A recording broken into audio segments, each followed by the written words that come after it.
Pensaba que me ibas a llamar al volver de Buenos Aires.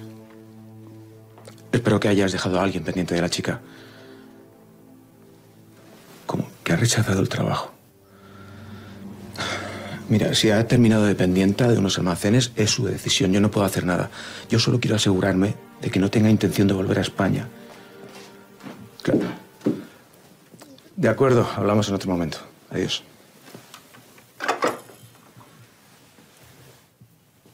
¿Pasa algo? No. He quedado con don Andrés que le traía un trocico de bizcocho. Pues se ha marchado. ¿A usted le apetece probarlo? No, muchas gracias. Con permiso.